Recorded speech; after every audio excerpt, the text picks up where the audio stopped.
Pues seguimos con nuestro estudio del libro de Charles Swindoll, Una fe sencilla. Hoy nos toca considerar el capítulo 11, que lleva por título Si tomas en serio la fe sencilla, deja de. Y comienza este capítulo Swindoll hablando acerca de que pareciera que muchas veces estamos jugando un juego cuyas reglas serían, en primer lugar, encuentra algo que no te gusta de esa persona. No es difícil porque solemos ser mucho más exigente con los demás que con nosotros mismos. En segundo lugar, examina los aspectos externos, algo obvio porque no puedes ver el interior. En tercer lugar, fórmate opiniones negativas y críticas. En cuarto lugar, llega a conclusiones inexactas, y esto es fácil porque no conocemos todos los hechos. En quinto lugar, coloca mentalmente el rótulo a la persona en cuestión. Y en sexto lugar, comparte con otros lo que has descubierto y los rótulos que has puesto, para que todos puedan orar más inteligentemente. Bueno, en realidad este juego tiene otro nombre y se llama juzgar al prójimo. Jesús, preocupado, como ya hemos visto, porque sus discípulos no fueran semejantes a los escribas y fariseos, no fue nada diplomático ni simpático, sino que fue a la raíz del problema en cada situación, diciéndonos que si queremos tomarnos en serio la fe, debemos dejar de comportarnos como ellos. ¿Por qué juzgar es tan malo? Bueno, en primer lugar, porque nunca conocemos todos los hechos.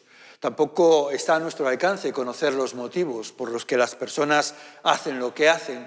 En tercer lugar, somos gente con muchos prejuicios y para nada somos objetivos. En cuarto lugar, nos ponemos en una posición que no estamos en condiciones de cumplir. O sea, que intentamos jugar a ser Dios y muchas veces ni siquiera somos conscientes de nuestras limitaciones. Creemos que sabemos más de lo que en realidad sabemos. Y por eso nos permitimos juzgar a los demás y caemos en conclusiones falsas. Swindoll cuenta una historia que ocurrió realmente sobre un abogado que trabajaba en un bufet de abogados en el que el director tenía la costumbre de regalar un pavo cuando se acercaba el Día de Acción de Gracias. Y había todo un ritual en el que en una gran mesa colocaba todos los pavos por orden y cada empleado se acercaba a la mesa por turno, tomaba el pavo y expresaba sus motivos de gratitud pues, por trabajar en esa firma, por el pavo que recibía, etcétera, etcétera. Un año los amigos de la oficina quisieron gastarle una broma a este abogado y lo que hicieron fue reemplazar el pavo que le tocaba a él por uno artificial y le pusieron trozos de metal incluso para que pareciera auténtico por el peso, ¿verdad? Y lo envolvieron como todos los demás. Así que cuando se reunieron todos para el ritual, le entregaron el falso pavo al abogado, quien, como era soltero y vivía solo, pues no podía comer un pavo tan gigantesco. No obstante, como era lo que se esperaba de él, por no quedar mal, pues se llevó el pavo para casa, pero estaba preocupado en cuanto a qué iba a hacer con un pavo tan grande, porque tampoco quería tirarlo, ¿no? Le remordía la conciencia.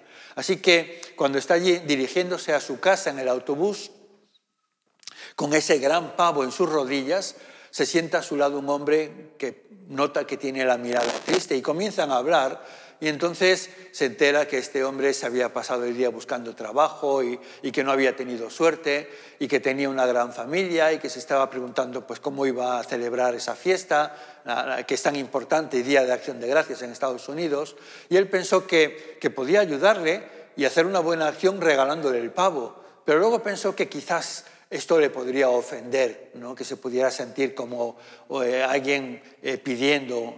Y entonces dijo, mira, quizás si se lo vendo, él no se siente agraviado. Y le preguntó, ¿cuánto dinero tienes? Y le dijo, bueno, solo un par de dólares. Y entonces le dice, mira, por ese dinero te vendo este pavo. Y le señaló el paquete que llevaba en las rodillas. Y el otro dijo, trato hecho. Y el hombre estaba emocionado pensando que su familia pues iba a tener un pavo para celebrar la fiesta. Entonces, cuando le toca bajar del autobús, pues se despide sin saber cómo agradecerle, ¿verdad?, de que le haya vendido por $2 aquel pavo. Dios le bendiga, que tenga un buen día, una buena fiesta, etcétera, etcétera. Al lunes siguiente, cuando el abogado llega al trabajo, los amigos estaban esperándole ansiosos por conocer cuál había sido su reacción al descubrir el pavo falso. Imaginaros cómo se quedaron de chafados cuando les contó la historia del hombre en el autobús. Y él, a su vez, cómo se quedó cuando le dijeron la verdad sobre el paquete. Como es de suponer, el hombre que se marchó con el pavo debió de pensar que el abogado que le vendió intencionadamente un pavo falso a cambio de sus 2 últimos dólares se había reído de él y le había tomado el pelo. Y sin duda alguna ese hombre juzgó al abogado. Y cuando uno comienza a analizar por qué, pues se aplican de inmediato las 4 razones que mencionamos. No conocía todos los hechos, no conocía el verdadero motivo del joven, no podía ser objetivo y por lo tanto no estaba calificado para ser juez de ese hombre. Algo parecido me ocurrió a mí en una ocasión, hace ya muchos años, hace tantos como 30 años quizás. Hoy en día los políticos, las leyes, obligan a que los restaurantes tengan recipientes para darte la comida que no te comes, para que la puedas llevar para casa y reutilizarla, aprovecharla, para evitar todo este despilfarro que hay tantas veces en los restaurantes. Pero antes no, y ni siquiera se estilaba aquí en España el pedir las obras. Y recuerdo que estábamos en una campaña de hermanamiento con una iglesia americana y recibimos a un grupo de hermanos norteamericanos que estuvieron con nosotros poco más de una semana, unos 10 días. Y resulta que uno de los días pues, les llevé a comer a un restaurante y comimos churrasco con patatas fritas y ensalada, y la verdad es que la comida era muy abundante, puesto, fue cerquita, en Portugal, cruzando la frontera, estábamos muy cerca de Portugal, entonces les llevé allí y entonces en aquella época también allí servían comida de forma muy abundante. De tal manera que yo creo que ni llegamos a comer la mitad de lo que nos pusieron. Y entonces los americanos me dijeron si podía pedirles que nos prepararan lo que había sobrado para llevar para casa y que ellos lo cenarían, que les encantaba, que había estado muy rico. Y claro, yo pues en nombre de ellos me armé de valor y les pedí, mira, ¿nos podéis preparar lo que sobró para llevar para casa? Sí, sin problema. Así que a la hora de pagar me acercó a la barra, pagó la factura y me entregan una bolsa que entendía que era pues, la comida que no nos habíamos comido, tenía peso, y la llevo en el coche, la llevo para casa, se la entrego, y cuando llega la noche y quieren abrir el paquete, y abren el paquete para cenar eso, se encuentran con que la bolsa estaba llena de basura, de restos de pescados y cosas por el estilo. Habían metido basura. Y a día de hoy no sabría qué es lo que ocurrió, si es que ellos se sintieron ofendidos porque le pidiéramos el resto o si fue el error de algún empleado o hubo mala intención o todo lo contrario. Pero muchas veces nos encontramos en situaciones en las que podemos juzgar y ser muy injustos en nuestros juicios. Veamos lo que Jesús nos enseña sobre este tema. En Mateo 7, los versos del 1 al 5, dice: no juzguéis para que no seáis juzgados, porque con el juicio con que juzgáis seréis juzgados, y con la medida con que medís se os medirá. ¿Por qué miras la paja que está en el ojo de tu hermano y no echas de ver la viga que está en tu propio ojo? ¿O cómo le dirás a tu hermano, déjame sacar la paja de tu ojo cuando tienes la viga en el tuyo? Hipócrita, saca primero la viga de tu propio ojo y entonces verás bien para sacar la paja del ojo de tu hermano. Fijaos que comienza con un mandamiento imperativo: no juzguéis. Y no deja lugar a otras opciones. El término griego escrino, que significa separar, en el sentido en el que el juez separa los hechos y decide qué es verdad y qué no. Y en virtud de ese juicio llegaba a su conclusión y condenaba o absolvía a la persona que estaba siendo juzgada. Es obvio que Jesús no estaba diciendo que no usemos el discernimiento, al contrario, durante todo el Sermón del Monte ha estado alentándonos a discernir la hipocresía de los escribas y fariseos. Y más adelante nos va a advertir de cuidarnos de los falsos profetas, que son como lobos con pieles de oveja, y a no creer a todo espíritu, sino probad los espíritus si son de Dios. En muchos casos, el juicio no es solo recomendable, sino indispensable. No debemos de creer todo lo que oigamos. ¿Qué quiere decir entonces este mandamiento? Está diciendo, no seáis censuradores, no llevéis una vida de juicio o una actitud permanentemente negativa, observando a otros siempre con sospechas, encontrando siempre esas pequeñas faltas o sacando a la luz debilidades o fracasos de los demás, cultivando un espíritu destructivo y condenador, asumiendo una posición de autoridad sobre los demás. Cuando hacemos eso, estamos asumiendo el papel del que lo sabe todo y por tanto mostrándonos como los señores y los demás como si fueran nuestros siervos, lo que es una enorme arrogancia. Pablo mencionó esta práctica tanto entre los romanos como luego en los corintios cuando escribe su carta. A los romanos les dice en el capítulo 14 de su carta a los romanos, en el verso 4 y luego del 10 al 13, ¿tú quién eres para juzgar al criado ajeno? Para su propio Señor está en pie o cae, pero estará firme porque poderoso es el Señor para hacerlo estar firme. Continúa en el verso 10, tú pues, ¿por qué juzgas a tu hermano? O tú también, ¿por qué menosprecias a tu hermano? Porque todos compareceremos ante el tribunal de Cristo, pues escrito está, vivo yo, dice el Señor, que ante mí se doblará toda rodilla y toda lengua confesará a Dios. De manera que cada uno de nosotros dará a Dios cuenta de sí. Así que ya no nos juzguemos más los unos a los otros, sino más bien decidid no poner tropiezo u ocasión de caer al hermano.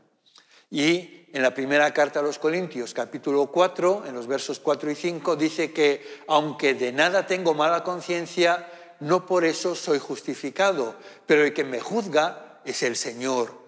Así que no juzguéis nada antes de tiempo hasta que venga el Señor, el cual aclarará también lo oculto de las tinieblas y manifestará las intenciones de los corazones. Entonces cada uno recibirá su alabanza de Dios. Nadie puede asemejarse a Dios en su omnisciencia o en su discernimiento. La capacidad de leer en el corazón ajeno o conocer las motivaciones es algo que corresponde a Dios y solo a Él. Y cuando nosotros actuamos en ese papel, estamos jugando a ser Dios. Y no tenemos ningún derecho. Por eso Jesús ordena, no juzguéis. Algunos insisten en querer justificar su actitud enjuiciadora, diciendo, no estoy juzgando, estoy mirando el fruto, lo que no es excusa alguna. En la mayoría de los casos, el juzgar es una actitud del ego promovida por el orgullo. Hay más críticos de los necesarios y necesitamos recordar el efecto desmoralizador que tiene sobre los demás la crítica. Los antiguos rabinos decían que hay 6 grandes acciones que traen crédito a un hombre en este mundo y provecho en el mundo venidero. El estudio, la visita a los enfermos, la hospitalidad, la devoción en la oración, la educación de los hijos en la ley y pensar lo mejor de los demás. Y aunque esta lista sea antigua, no está nada mal para seguirla hoy. Jesús tenía razones para ser tan categórico en su mandamiento de no juzgar. En primer lugar, porque cosechamos lo que sembramos. Si asumimos una postura de juez de los demás, no podemos pretender que nosotros estamos libres de la norma. Por el contrario, si somos tolerantes, perdonadores y generosos, podemos esperar que ocurra lo mismo en nuestra dirección. Como dice Jesús en Lucas 6, 36 y en adelante. Sed pues misericordiosos, como también vuestro Padre es misericordioso. No juzguéis y no seréis juzgados. No condenéis y no seréis condenados. Perdonad y seréis perdonados. Dad y se os dará. Medida buena, apretada, remecida y rebosando darán en vuestro regazo, porque con la medida que medís os volverán a medir. Otra razón es que la actitud enjuiciadora es hipócrita. ¿Por qué? Porque eso implica que quien critica cree estar libre de esa falta.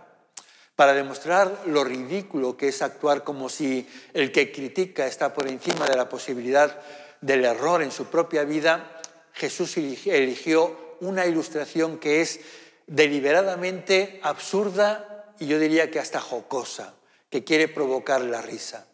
La analogía de la paja y la viga.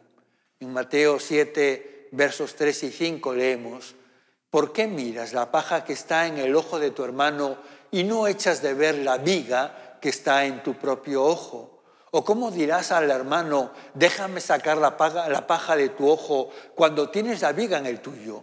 Hipócrita, saca primero la viga de tu propio ojo y entonces verás bien para sacar la paja del ojo de tu hermano.